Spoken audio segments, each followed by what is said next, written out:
Right, so have you ever heard that deliverability is a black box and you don't really know if your email is burnt or if your domain is simply not usable anymore? Well, most people think it's guesswork. You can actually have the data to do this. And so I'm going to be sharing my entire deliverability dashboard that essentially allows me to know for sure if a domain is good or if a domain is bad. And there's no guesswork, there's no luck or whatever, and you'll see what I mean here. So this is the dashboard itself. So I've removed some columns because they had emails and everything, but essentially we do three things. The first thing is that we track all bounces and we attribute some code to each bounce. So you can see these here. The second thing is that we do placement tests. The third thing is that we check for domain blacklists. And the final thing is that we also test if the DNS is good and if the intro warm-up is active. I'll explain all of these terms in a few seconds, but this is essentially what we're doing. So the first thing you want to do is that the best way to see if a domain is burnt is through bounces. And therefore, if you're able to analyze the bounces, which the bounces tell you why they bounced. So for example, this message was not delivered, this message was blocked, blah, blah, blah, right? And so you're able to attribute a criteria or a reason for a bounce. So this is exactly what I'm talking about, right? So here are the issues. We can see that we have a ton of temporary bounces, which that happens a lot. It's just the server that's being overloaded or whatever. And so therefore it's making a bounce, but it's not a bad bounce, like it's okay. But then we have domain bounces, which is here the actual bounce message is your message was blocked by the server because of the domain reputation. And so that is a clear sign, as clear as day, that your domain reputation is bad and that you have to change that domain. But you can only see that and you can only be sure because of the bounce, right? But other ones are like bad contact, you get the point, right? And so here what we're doing is that we are first of all, finding the main issue. So for example, here we have the temporary, but there's also classification. So for example, if there's bad contact other, then it'll still choose domain, but whatever.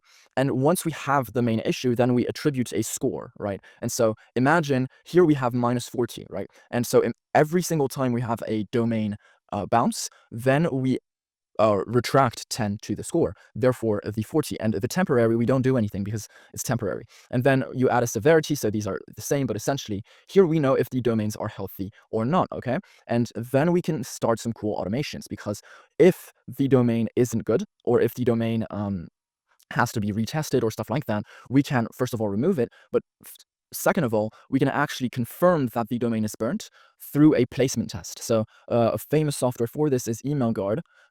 EmailGuard here.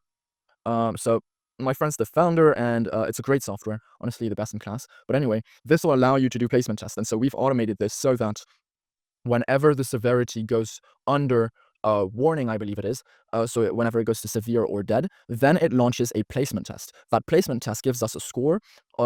So for example, here, 4 out of 8. It's always out of 8. And so therefore we know if it's safe for Microsoft or for Google.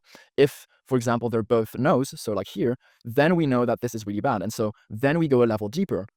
We check the domain blacklists. And so we have another script for this. And by the way, this is all done automatically and in progression, right? So it doesn't happen at weird times. There's a reason why it happens and when. So we check the domain blacklists. If they're on a blacklist, it's bad. If they're on a not on a blacklist, it's good. Then we confirm the DNS. So we just retest that the authentication is good, because if it isn't, because sometimes on the bounces, you'll see off.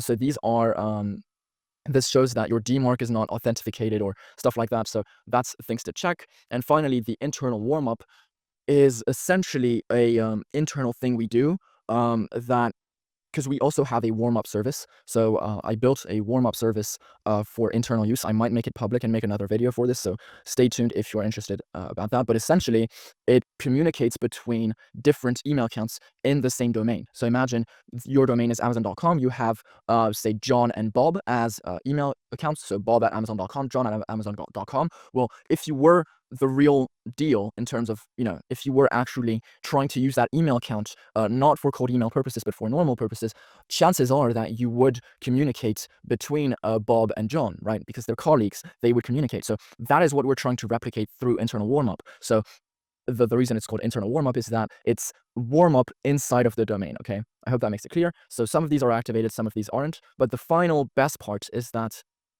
based on, for example, here, warning, then this will change the amount of emails we send per day on that account. So if we see that the account is starting to get flagged or whatever, then we essentially remove them from the sending pool. So we basically stop sending from that email, and then for some others, we increase it if the reputation is good, right? So this is our dashboard.